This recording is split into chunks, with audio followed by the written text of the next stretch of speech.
and gentlemen, welcome back to Anmoll Astrology channel. Now today's video is about the compatibility in astrology. Every one of you, including me, is aware of the fact that most of the people are told that your gunas are not enough. Guna is actually a system through which priests or pundits or Vedic astrologers check the compatibility of two people. But now, in this era, this Guna Milan is not that accurate, or it is not applicable, or you can say it's hard to depend on such a technique. Why is that so? That's because the generation has changed, the liking of peoples has changed, the requirements of people have changed. So now the people do not require the same things which were required by the earlier generation or by our ancestors. Like, for example, we all know, firstly, what happened was that there were arranged marriages, more arranged marriages, and people just tend to sacrifice and adjust a lot. There was typical feminine and typical masculine energies, and they were meant to do their set of works only. But now, females or women are equivalent to men. They also go out to earn money, and men also do household work. They also take the responsibility of household. So that's why the requirements for the compatibility has changed over time. So that is why Guna Milan is not the best of the technique to see how compatible two people are. For that, I am here today to tell you about which technique or what should be seen so as to see the compatibility of two people. So there are few steps that we need to follow. The first would be superimposing. Okay? But superimposing is something which only, which is a very tedious work. Right? But it is very useful to analyze how a person is going to bring in change in your life. Like, what does superimposing means? Superimposing means when you take one person's chart and impose that on another person's chart. For example, I have a chart with Cancer ascendant and the other person has Capricorn ascendant. So what you'll do is you'll take each and every planet of that particular person and put into the Cancer ascendant. And then you'll analyze the chart on a whole. Okay? If this process is a bit difficult for you, what you can do is you can simply check the compatibility of the planets. Each and every planet means something when it's about compatibility. What made me make this video was that I have repetitive phrases that I've learned from people. They have been telling me that we were told by the priest that you can't marry because one of you is Manglik and the other one is not. I've made another video on the Manglik concept, but regardless of that, the compatibility of Mars is much more important. If two people, one of them is Manglik and one of them is non-Manglik, but the compatibility of Mars is good, then you are good to go. Then there's nothing to be afraid of. Similarly, it's with other planets. Suppose you are receiving 21, 27, not 21. Suppose you are receiving 27 or above, or 32, 33 score in the Guna Milan. Everyone would say the marriage is good to go, but the planets do not have that compatibility. Then this question is answered, that why still divorce happens. I've seen people, in my experience, I've seen people who have 36 out of 36 and their marriage do not work and they end up getting divorced. And I've also seen people with only 3 gunas, and they just have a very good marriage. They have a very good compatibility on a whole. So it's about the compatibility of planets. Now, while the compatibility of planets, there are certain meanings to different planets, right? And we need to see the priority. Like some astrologers consider Mars and Sun to be the topmost priority while doing the planets compatibility. Some people consider Venus, Moon, Mars as the topmost compatibility. So here what we are going to do is we are going to give the conclusive analysis for all of it. The first priority would be the ascendant. Why the ascendant? Ascendant is your soul path. Why your soul is here on this planet, on this earth. That is what your ascendant is about. What is the area you're going to be considering the most in your life? What karma you're going to pay the most? Where the karma you're going to pay the most? That is your ascendant. So that is why ascendant becomes the first most important factor to see while doing the compatibility. Okay? The second step would be the compatibility of the moon. The ascendant and the moon both are the most important factors to be considered in a general life for one particular individual. So when it's about a match, a union, why not then we consider ascendant and moon? So with moon, since it's about our happiness, it's about our emotions, it's about our surroundings, our heart space, how we react emotionally, what is the emotional compatibility. For that, moon is considered. Like for example, combining a water moon with a fire moon is not the best decision to make. What will happen? The fire moon person will always be on a go. The fire moon person will always want to do adventurous things and is very impulsive with their emotions. They might react quite abruptly. Whereas the Cancer moon or any other sign, any other water sign, Cancer, Scorpio, Pisces, they will be very emotional towards how they are expressing their emotions. So because of that, when the fire moon is lashing out, the water moon is going to cry and they'll feel frustrated with that. And the fire moon will always feel that why I have married a crybaby, and they will not be cordial with their emotions. They will not feel balanced with their emotional compatibility. Another factor would be the compatibility of Venus. Nowadays, by talking to so many individuals, especially youngsters, I've understood one thing, that what people want is how they have a viewpoint towards their future about after marriage. They always, every teenager, every adult, everyone has a thing that they want to marry someone who can add up to their dreams, their desires. So that's why Venus is very important. Another factor is that Venus is the karka of love, romance and marriage.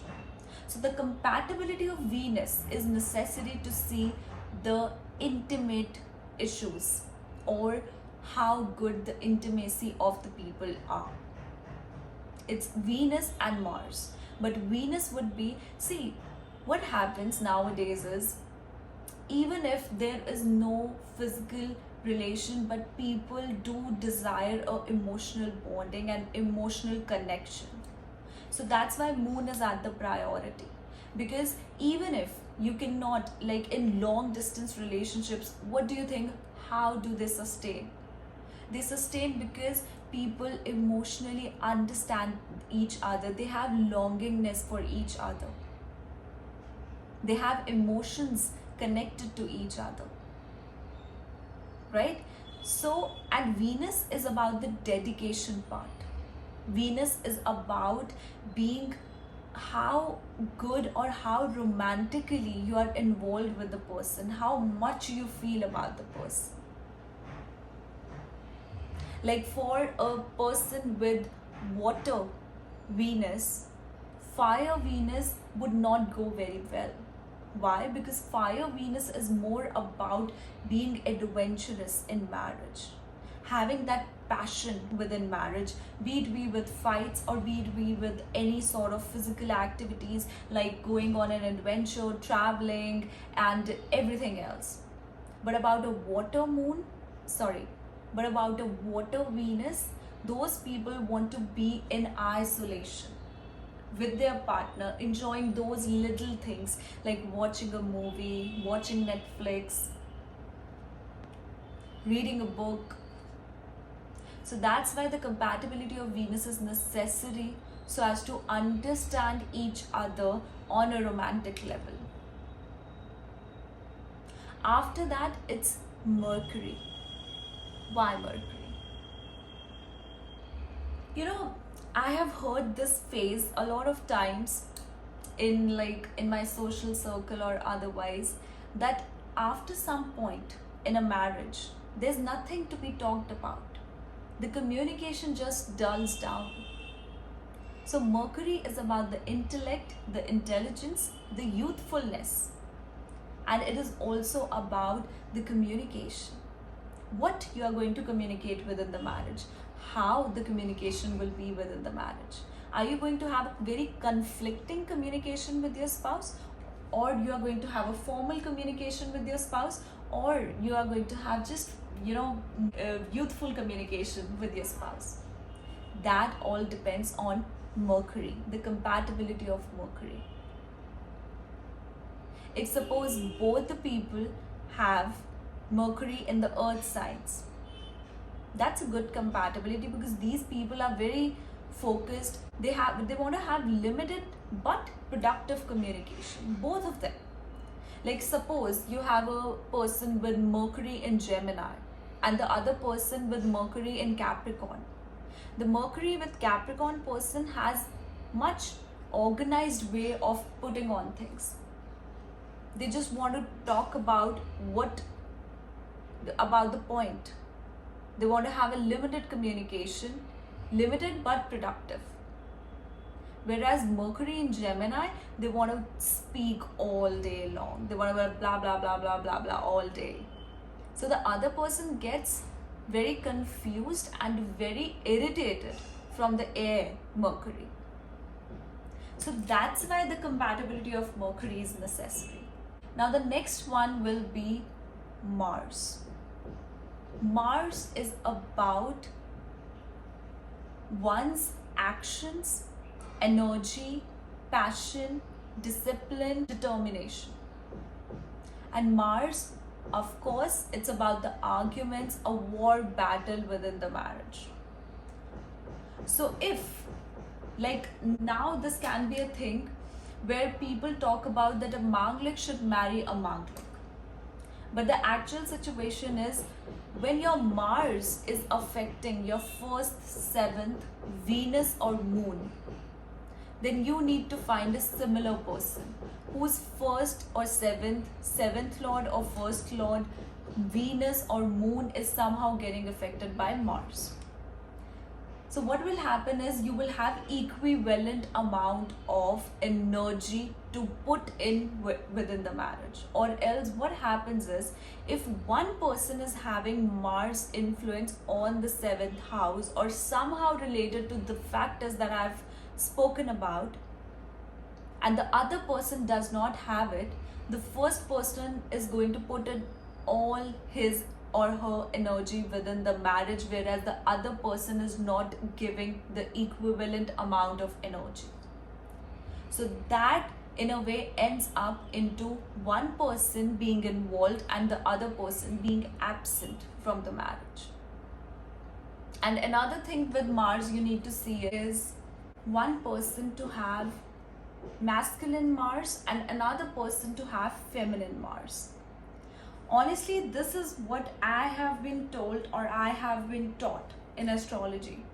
But the first requirements, if those requirements are fulfilled, then this might not be required. I've seen people, both the people with feminine Mars or both the people with masculine Mars are doing well.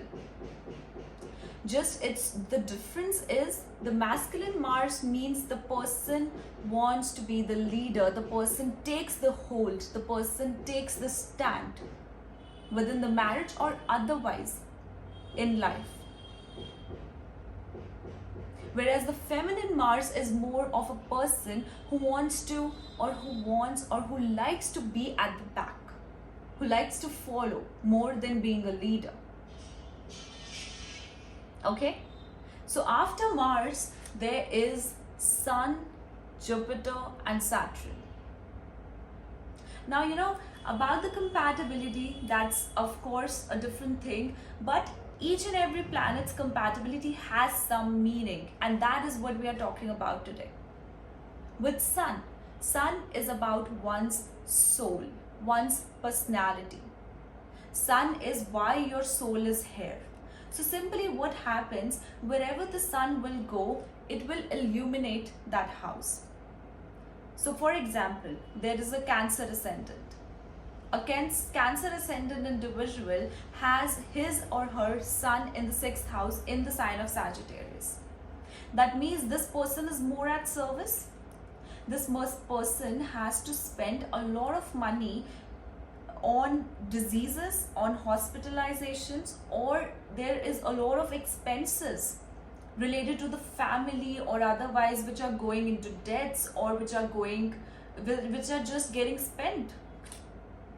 But if this person gets married to another person with sun in the sign of Leo, this union is going to create promotion for this Cancer individual.